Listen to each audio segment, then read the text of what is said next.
नमस्कार बच्चों, मैं सुधा गुप्ता फ्रॉम लघु इंटरनेशनल स्कूल। आज हम लेकर आए हैं आपके पास हिंदी बसंत भाग 3 कक्षा 8 का जो पाठ है 3, उसका बस की यात्रा। अब ये बस की यात्रा क्या है, आप सब ये सोच रहे होंगे, इसमें आपने नहीं पढ़ी है अभी तक ये कहानी। तो बस की यात्रा के बारे में बताया गया है। तो अब आपके मन में ये बहुत सारे सवाल उठे होंगे, अभी बहुत से सवाल उठ रहे होंगे कि ये बस की यात्रा है क्या। तो यहाँ पर ये बस की यात्रा से मतलब है आप सभी ने बस की यात्रा की होगी, लेकिन किसी ने वीआईपी बसों में यात्रा की होगी, किसी ने और दूसरी बसों में यात्रा की होगी। लेकिन यहाँ पर जो हमारे लेखक हैं इस पाठ के, बस की यात्रा पाठ के जो लेखक हैं वो है हरिशंकर परसाई। इन्होंने एक बार बहुत ज्यादा जर्जर बस, जर्जर मतलब बहुत पुरानी, जो बिल्कुल खटाला बस बोलते हैं, जैसे हम कभी किसी खटाला बस में बैठ जाते हैं ना, तब हमारे मन में होता है कि ये कैसे खटखट चल रही है, धस धस चल रही है, धीरे धीरे चलती है, तो बहुत गुस्सा आता है। इसी तरह ये एक उन्होंने जो एक जर्जर बस मतलब बहुत पुरानी बस में उन्होंने जो एक बार यात्रा करी उन्होंने और उनके दोस्तों ने, तो इसके बारे में उन्होंने यहाँ पर बताया गया है। ये व्यंग्य और हास्यप्रद कहानी है। व्यंग्य का क्या मतलब होता है? व्यंग्य मतलब हम किसी पे तानाकसी करते हैं, जैसे हमें कोई बात कुछ कहना हो तो हम व्यंग्य के माध्यम से कह देते हैं ताकि हमारी बात भी पूरी हो जाए और बात सामने वाले तक भी हो जाए। तो ये होता है व्यंग्य। और हास्यप्रद मतलब एक हंसने वाली, यहाँ पर एक उन्होंने इसके बस यात्रा का वर्णन यहाँ पर किया है। अब एक बार क्या हुआ, जो हमारे लेखक है उनको भाई कहाँ जाना था, वहां पर जाना था उनको, सतना से पन्ना जाना था और पन्ना से उनको जबलपुर जाना था। ये 5 दोस्त थे, इनके 5 दोस्तों को इनको पन्ना जाना था पहले, और पन्ना से फिर इनको वहां पर जाना था जबलपुर। तो अब इनको सतना से पन्ना के लिए बस मिली। ये सब लोग क्या गए, बस स्टेशन पर पहुंचे। बस स्टैंड पर जब ये पहुंचे तो इनको वहां पर शाम का समय था। तो कई व्यक्तियों ने इनसे मना करा, इनके कई रिश्तेदारों ने इनसे बोला कि आप लोग शाम को नहीं जाइए, क्योंकि शाम को यात्रा करना बहुत ही दुखदायी होता है और डाकुओं से भरा जंगल है। लेकिन इन्होंने कहा क्यों भाई, क्यों दुखदायी है? तो कुछ लोगों ने हंस के बोल दिया इनसे, अरे वहाँ डाकिने रहती हैं। डाकिने आप जानती होंगी, मतलब जो भूत चुड़ैल वगैरह रहते हैं उनके बारे में इन्हें बता दिया। तो ऐसा उनसे कहा। लेकिन वो जो लेखक थे उनके 5 दोस्तों में से 2 दोस्तों को तो वहां पर पहुंचना था। कहाँ पहुंचना था उनको? जबलपुर पहुंचना था और सुबह जाकर उन्हें अपने अपने ऑफिस का काम संभालना था। इसलिए उन्होंने एक भी नहीं मानी और वो बस स्टैंड जा पहुंचे। अब जब बस स्टैंड पहुंचे तो वहां एक आखिरी बस थी सतना से पन्ना जाने के लिए। उन्हें पन्ना से फिर जबलपुर के लिए बस मिलती। तो वहां पर जो वो पुरानी बस खड़ी हुई थी उसको देखकर उन्होंने कहा इसकी हालत तो नहीं लगती कि हमें ले जाए, ये तो बहुत वृद्धावस्था में है बस। वृद्धावस्था मतलब बहुत ज्यादा पुरानी हो चुकी है बस, उसके बारे में उन्होंने बताया। तो जैसे ही उन्होंने कहा तो उनके साथ जो उनका एक मित्र था, डॉक्टर मित्र जो डॉक्टर थे, उन्होंने कहा कि क्या हुआ, पुरानी है तो पुरानी चीजें तो काफी अच्छी रहती है, इनको अनुभव रहता है। हम इसको अपनी माँ मानते हैं और माँ के गोद में चल के धीरे धीरे चलेंगे। नई नवेली बसों से तो अच्छा है हम इस पुरानी बस में चले, ताकि इनको बहुत ज्यादा अनुभव रहता है। उन्होंने कहा ठीक है। तो वहीं पर जो बस के साथ, बस के जो और भी कर्मचारी थे वो उस बस के साथ जा रहे थे। तो उन्होंने पूछा क्यों ये भाई बस जाएगी क्या? तो उन्होंने कह दिया जाएगी नहीं तो कहाँ जाएगी, जाएगी बस तो, कि क्या ये बस चलती है? तो उन्होंने कहा हाँ चलती है, क्यों नहीं चलती है? तो उन्होंने कहा ठीक है भाई, बैठ जाते हैं।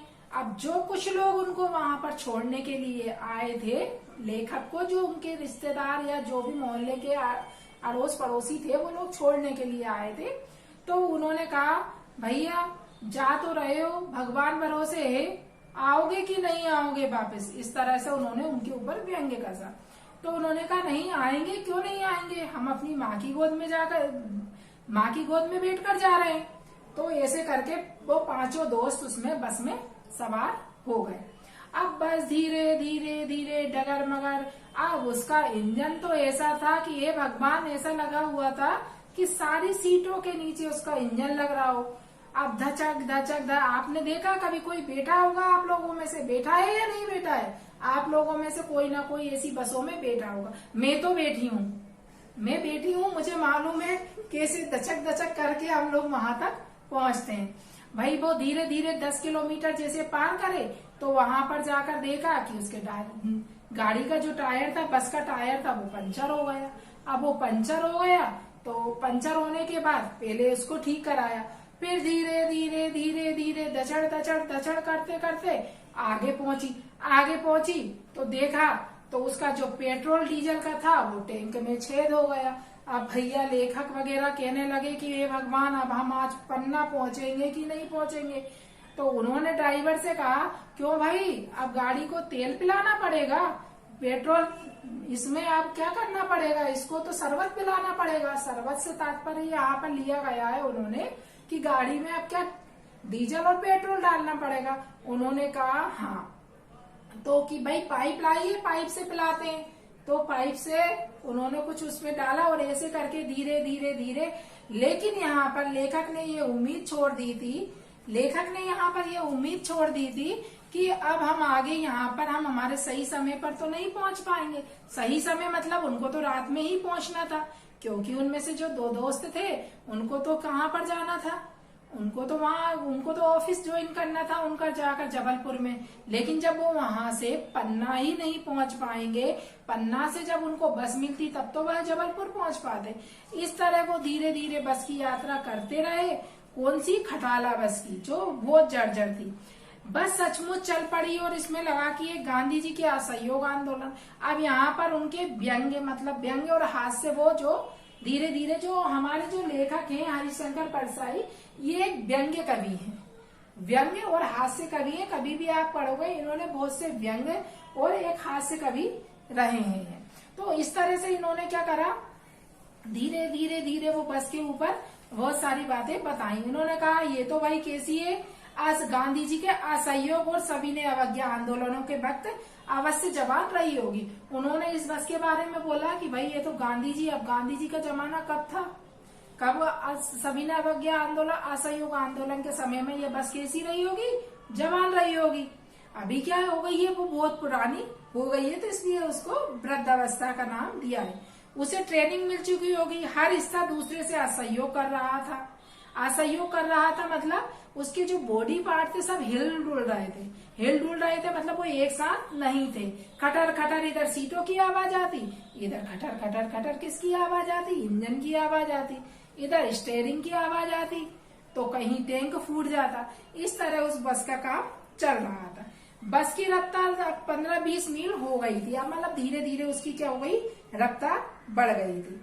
अब क्षीण चांदनी में वृक्षों की छाया के नीचे बस बड़ी दयनीय लग रही थी। लगता जैसे कोई वृद्धा थककर बैठ गई हो। हमें ग्लानि हो रही थी कि बेचारी पर लदकर हम चले आ रहे हैं, अगर इसका प्राणत्व हो गया तो हम क्या करेंगे। बियावान मतलब जंगल में, और प्राणत्व मतलब ये अगर इसका कुछ हो गया है तो फिर क्या होगा। हिस्सेदार साहब ने इंजन खोला। हिस्सेदार साहब मतलब जो बस के और भी जो कर्मचारी उसके साथ आए थे, उन्होंने क्या करा, बस का इंजन खोला और धीरे धीरे वृद्धा की आंखों की ज्योति जाने लगी। एक पुलिया के ऊपर पहुंचते ही थे कि एक टायर फिस करके बैठ गए। फिर जब वो आगे बढ़े तो फिर क्या हो गया, एक टायर फिर वाले फिस मतलब वो फूट गया, मतलब उसकी हवा निकल गई, तो बहुत जोर से हिलकर थम गई। अगर स्पीड में होती तो उछलकर नाले में गिर जाती। मैंने उस कंपनी के हिस्सेदार की तरफ पहली बार श्रद्धा भाव से देखा कि वह टायरों की हालत जानते हैं, फिर भी जान हथेली पर लेकर इसी बस से सफर कर रहे हैं। उन्होंने कहा उससे कि श्रद्धा भाव से देखा कि जब आपको ये बात मालूम है कि इस बस के टायरों की हालत कैसी है, फिर भी आप इसी से सफर कर रहे हैं, इसके हालत को आप सुधरवाते क्यों नहीं। इसका इंतजार करते कहते वह महान आदमी आ रहा है जिसने एक टायर के लिए प्राण दे दिए, मर गया पर टायर नहीं बदला। मतलब वहां पर जो एक मैकेनिक को बुलाया गया, उसने बहुत प्रयास करा, लेकिन वो टायर क्या हुआ, वहां से बदला नहीं हुआ। दूसरा घिसा टायर लगाकर बस फिर चली। अब हमने वक्त पर पन्ना पहुंचने की उम्मीद छोड़ दी। पन्ना कभी भी पहुंचने की उम्मीद छोड़ दी थी। पन्ना क्या, कहीं भी कभी पहुंचने की उम्मीद छोड़ दी थी। मतलब अब हमारे मन में ये नहीं रहा था कि अब हम कहीं पर भी पहुंच पाएंगे। लगता था जिंदगी इसी बस में गुजारनी है और इसे सीधे इस लोक को प्रयाण कर जाना है। प्रयाण कर जाना मतलब हमारी जिंदगी यहीं पर खत्म हो जानी है। तो इस तरह से ये एक हास्यप्रद कहानी थी जो हरिशंकर परसाई जी ने लिखी थी। एक जर्जर बस के बारे में ये थी। अब ये कुछ यहाँ पर शब्दार्थ दिए गए हैं, इनको आप देखना। गोता, डुबकी लगाना, इत्तेफाक मतलब सहयोग बस, सहयोग बस हो जाता ना, ऐसे इत्तेफाक मतलब सहयोग बस। तो इस तरह हमने आज यहाँ पर पाठ 3 बस की यात्रा का अध्ययन किया है। अगर आपको इसमें कोई भी परेशानी हो तो आप मुझसे पूछ सकते हैं। जय हिंद, जय भारत।